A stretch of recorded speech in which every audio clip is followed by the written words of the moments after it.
My approach is to take our everyday experience of money and go from there into the system, and hopefully by doing that to show people there are chronic endemic problems in the system.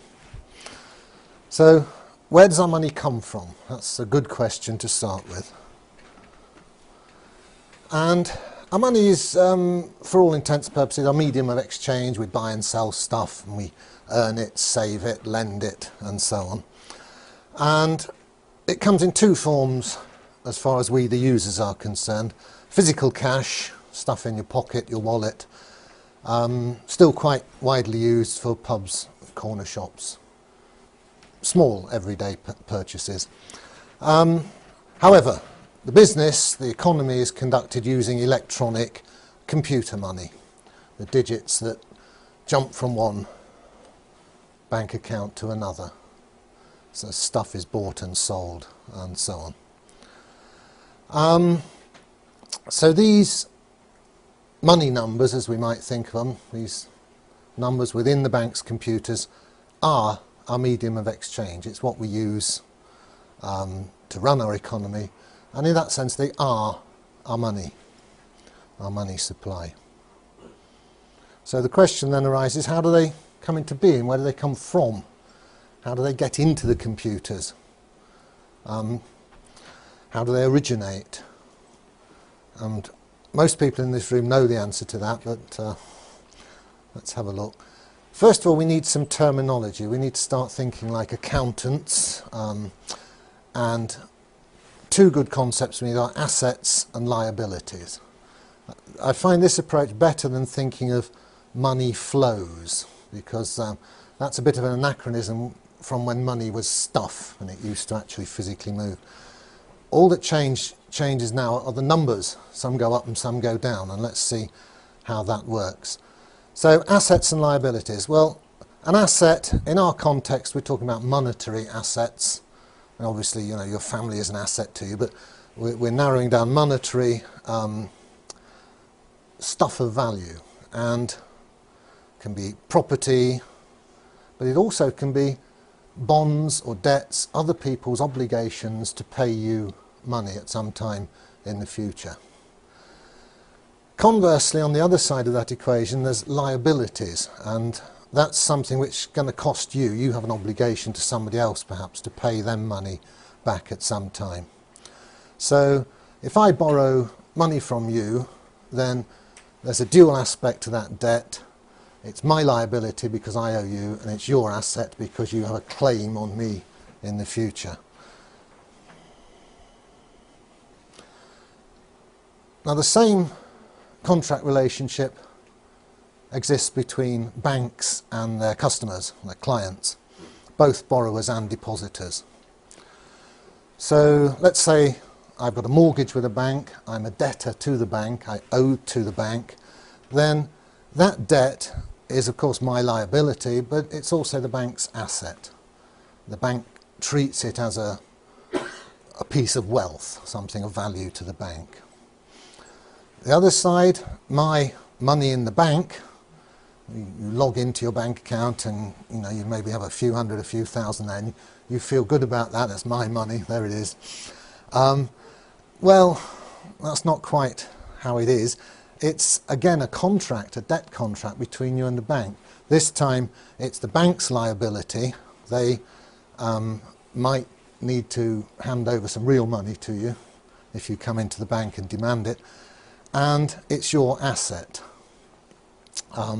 So because you've put your money in the bank, what's actually gone on in law, in contract, is that you've lent it to the bank. The bank now has use of it. It's not your cash anymore. So try to think in terms of assets, liabilities and contracts between parties.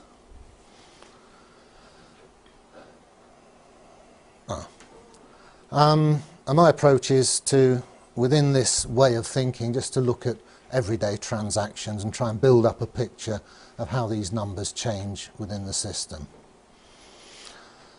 So we look at what's called the bank's balance sheets, and we'll go on to that in the next slide. What is a balance sheet?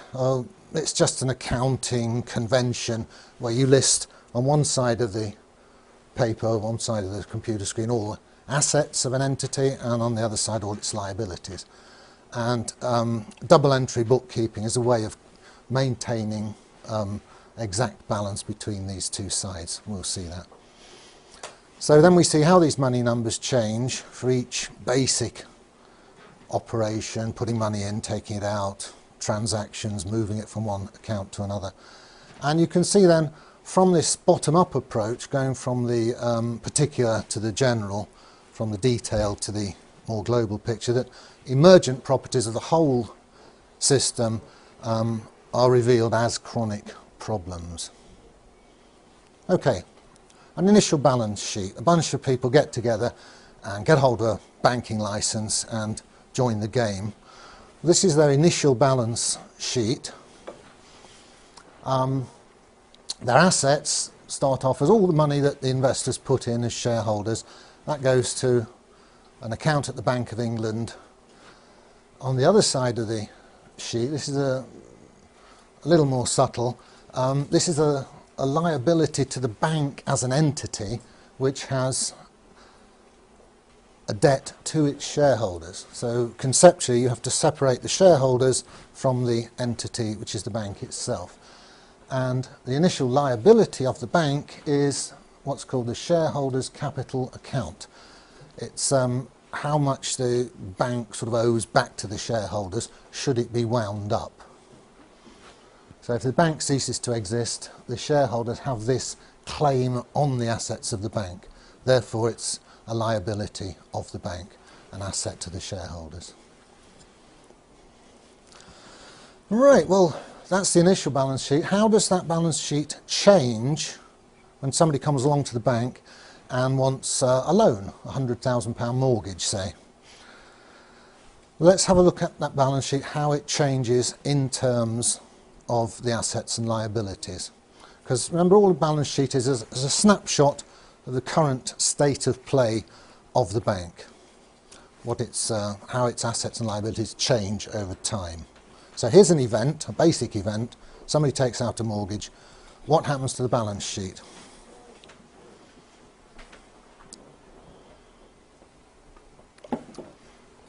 Well, very schematically, this. The bank's assets go up 100,000 because this person who walked in the door now owes the bank £100,000, which wasn't owed to the bank before. So the bank's got £100,000 extra assets to what it had before the event. How is that balanced? Well, the borrower, the person who took out the loan, has £100,000 in his current account. Actually, probably has gone to his solicitor's current account in practice, but it is a liability to the banking system. When we're just pretending to look at one bank as though everything's happening in one bank, but conceptually that's okay if you think of it as the whole banking system.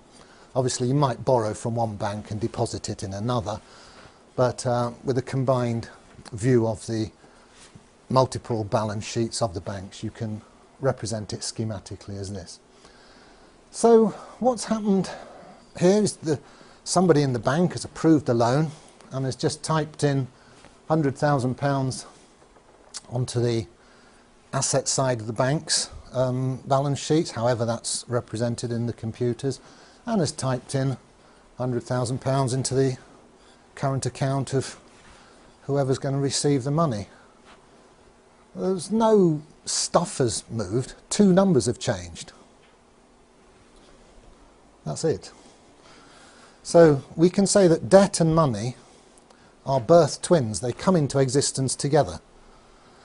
When a new loan is made, the debt and the money come into being in equal measure on opposite sides of the balance sheet. So the balance sheet is expanded in tandem, new accounting entries of debt numbers and money numbers. You've got a lot of debate on the internet and so on. The official view is that the bank isn't sort of moving any money, it's extending credit. Well, you can look at it that way, but in a pragmatic sense, as money users, we've got these numbers We just borrowed them from the bank. New numbers have sprung up in our account, and we can spend them. They're perfectly good.